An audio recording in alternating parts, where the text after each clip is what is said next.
Hi everybody, it is finally the last installment of What We Read featuring our 2021 reads. Bit of a back paddle. But we finally made it to the front.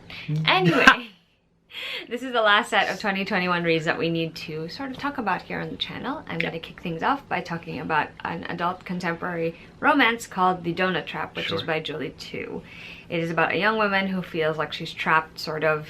She's not really got any direction to her life because now she's working in her parents' donut shop. And then she ends up crossing paths with her old college crush, and he kind of has her questioning everything, you know, she thought was her set, laid out path for herself. This was cute in some aspects, but I will say, like, despite the fact that I did find a lot of what Jasmine, who is the main character, is experiencing and feeling, I was also kind of feeling disconnected from her and from the love interest. I didn't really buy into their romance. I wanted to feel more deeply for them, and specifically for Jasmine, but I just did not, and I think in the end that ultimately affected my overall thoughts on this story. I think it's safe to say that this is one of those books where I'm like, I could have probably DNF'd it, I just didn't, because it was reading so fast. I will say that is the one thing about it, like it read so fast. That kind of was a miss for me. The next book was also a little bit of a miss for me, and that's Glass Houses, which is by Rachel Kane. It is the first book in the Morganville Vampire series. It's basically a college freshman named Claire, and she has this really like terrible dorm situation where she's getting bullied by all of these like popular mean girls, and then she ends up rooming with some people off campus, only she finds out that there's a underlying paranormal crowd in her town because of these roommates, and there are quite a few things that they'll need to face before the end of the book. And this was okay overall. I think the setting and the introduction to the vampires, and particularly the hierarchies of the vampires, was the most interesting part of the book. And the second half of it had a lot of like action because all of the dominoes were kind of like toppled over by this one incident, and everything just kept like going and going and going after. But I didn't love the characters, and for me that was like a big reason why this story also didn't gel well with me. I particularly found the main character Claire to be frustrating.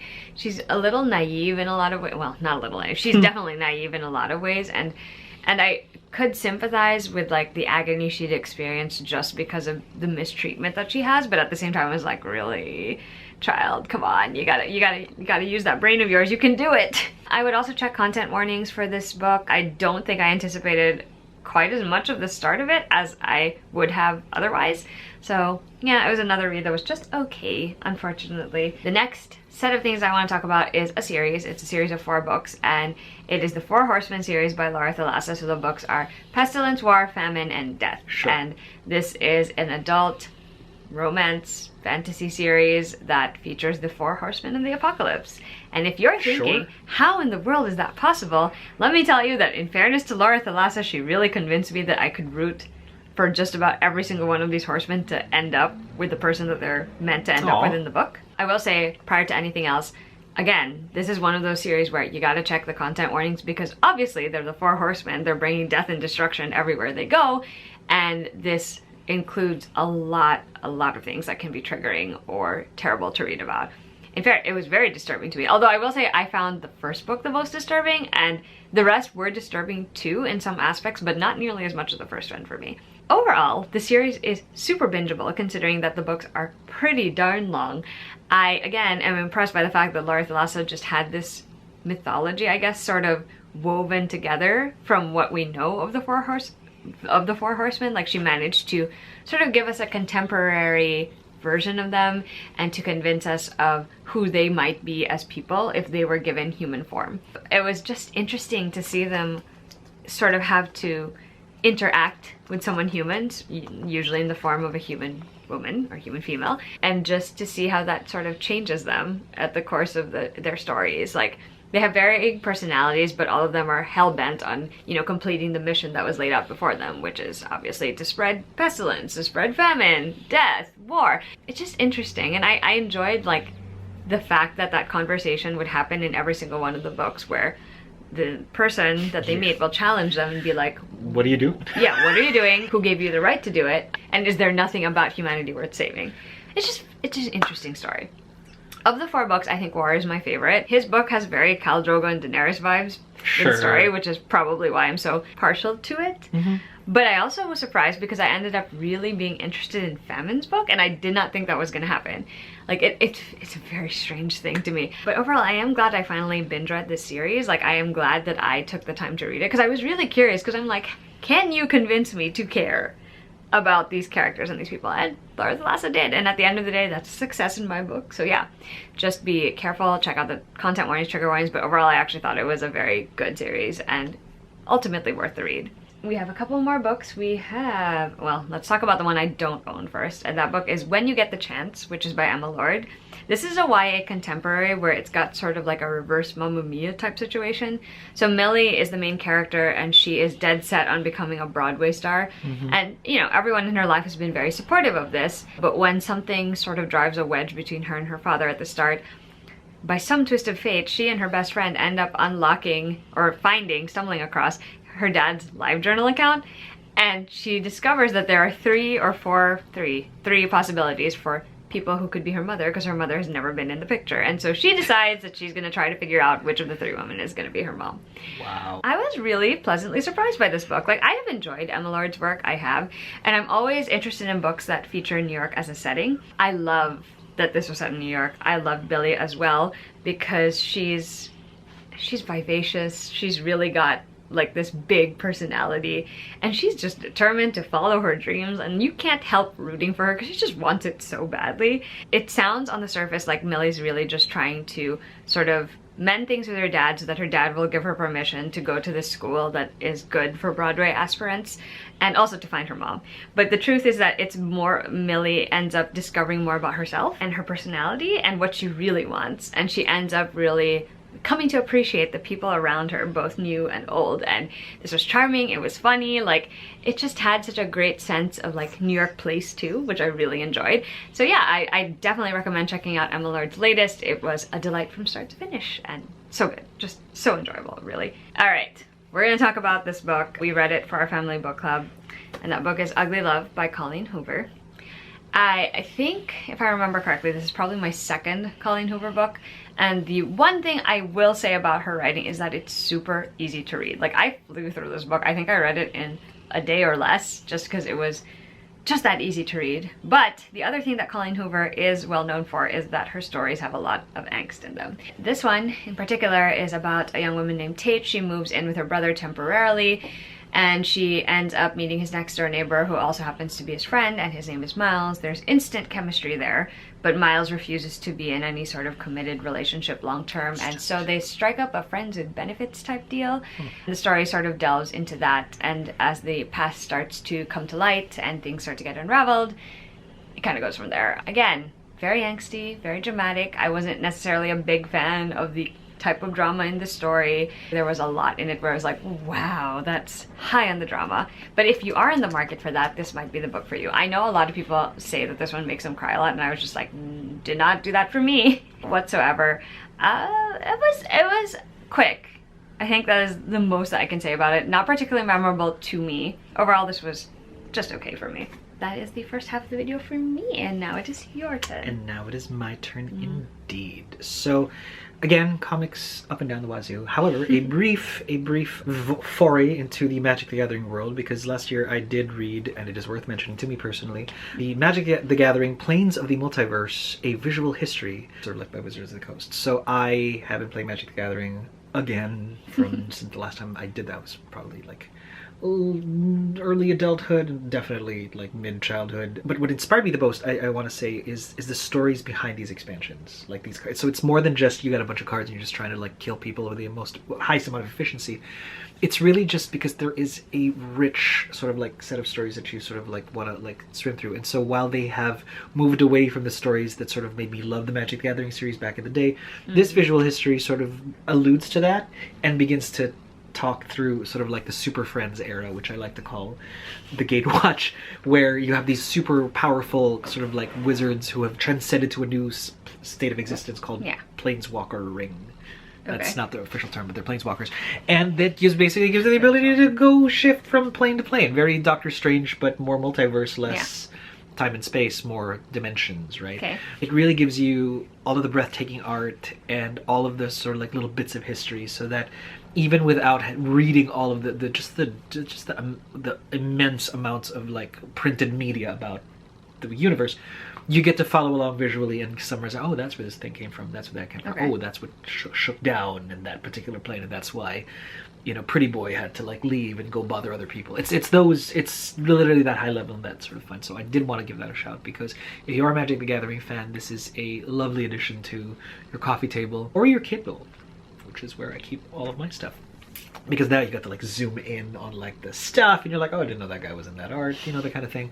So definitely recommend. Of course, to nobody's surprise, if you've been following us for the longest time, I have been nonstop, all day, every day X-Men. So while I am subscribed to Marvel Unlimited and I am reading a little bit ahead, I only sort of like catalog, you know, what I've actually read on my Goodreads sort of like page based on which of the trade paperbacks have come out. Yeah. So Reign of X is out. I read 5 to 7, okay. Culminating with the Hellfire Gala. Only two things I want to say about this whole thing.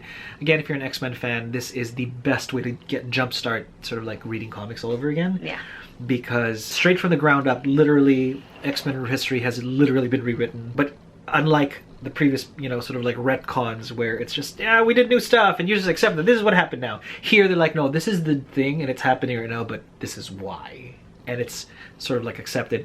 And when that sort of like makes its way into the mix, the Hellfire Gala gives you, I want to say, the first culmination of the public ascendancy of the mutants and how they're no longer on, you know, like the, well, I mean, people still hate them, but they are on the front foot this time. They are thriving, they are conquering, they are ruling. And the light show that was promised at the end of the Hellfire Gala is, the hype is real. So some of you may already be spoiled, some of you not. But if you managed to get to this point, you thought it was cool then, oh my god, this is definitively the best X-Men experience I've ever had in my entire life. Literally everything that's cool about the X-Men, and I can almost remember like conversations, you know, as children, where you're like, well, if we had this much power, we could do this much. Like Iceman could do. They did all of that and delivered plus to celebrate the awesomeness of mutants. They basically held like something like a Met Gala where they invited the whole world, dignitaries, celebrities, everything.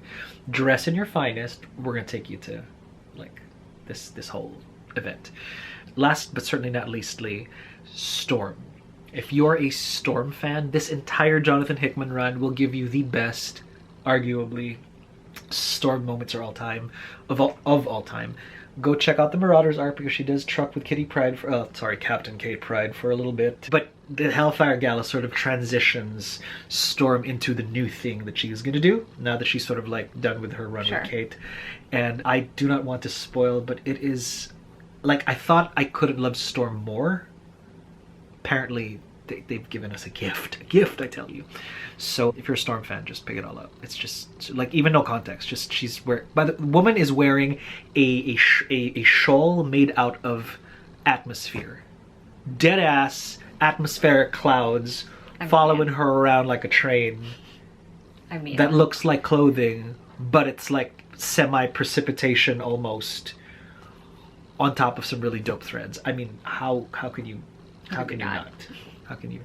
If I could use my powers to like clothe me, kidding? And not even in that I can, you know, manipulate molecules on a cellular level, like, you know, like atomic level, like Phoenix. None of that.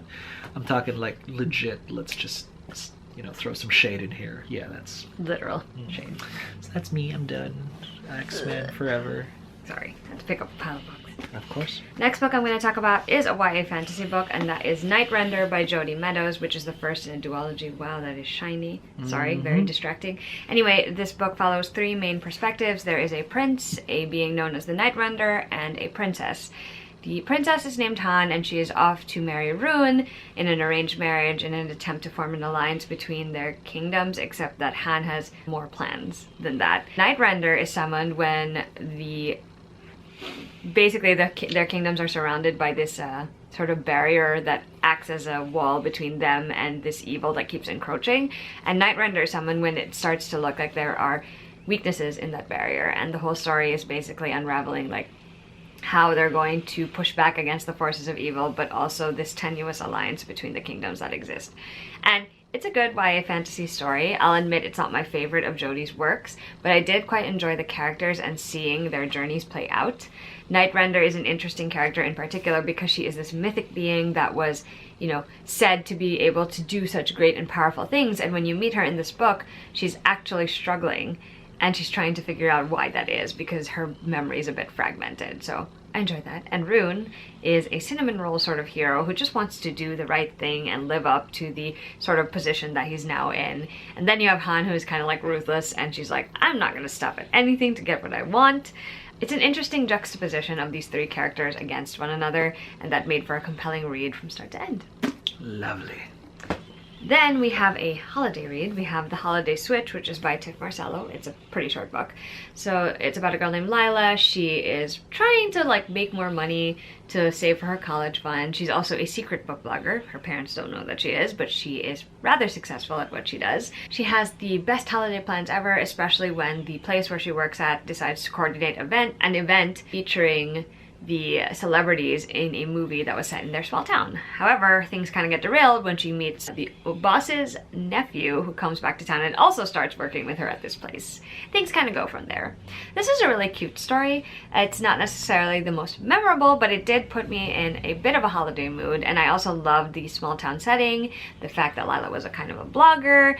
Well, not kind of, she was a blogger, and she loved books so much. I quite enjoyed all of that, and I liked seeing the like tiny Filipino touches that are in the story, because this author is Filipino and the character is also Filipino, and it just made it more charming in a way. It was a very quick read too. I think I read this in like a day. If you're looking for a cute, sort of wholesome YA read that's on a little bit of the younger side of the spectrum, then definitely check out The Holiday Switch. The next couple of things are all parts of series. So the first is, I forgot actually what the name of the series is, but I think it's the Bone Witch trilogy. So we have the Bone Witch and the Heart Forger, which are by Rin Chupeco. I actually haven't read the last book yet, but this is book 1 and this is book 2. So the Bone Witch is about a young woman named Taya. She's kind of different from the other witches in her family because her gift of magic is tied to necromancy. And so she ends up leaving her home, and she goes to get trained under an older bone witch who has the same abilities as her, because she kind of caused an uproar in her town when she raised her brother, beloved brother, from the dead.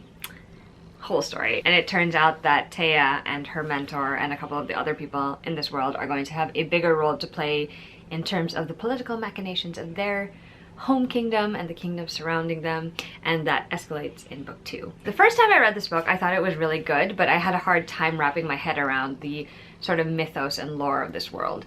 Now that I reread it, and especially because I've been reading so much fantasy and getting a better grasp of how to sort of file away the different details that I need to remember, I actually appreciated this one even more this time around. I thought it was clever. I thought the narrative style, which has sort of Taya telling her story to someone who is recording it, but also sort of us getting flashbacks of her life back in the day. I thought that was so interesting, and so it makes for such a compelling story, because you want to know how they end up in the present day, and you sort of get bits and pieces of that as the flashbacks continue. And that narrative stays true in the second book as well, where a lot of stuff goes down. Like, wow, so much happened in the Heart Forger that I was not anticipating. I'm eager but also nervous about how the third book will go, because it's a lot. It's a lot, I tell you, but this is a very well done YA series. I'm glad that we decided to read it, and by we I mean me and Danica. She has finished the series, I have not.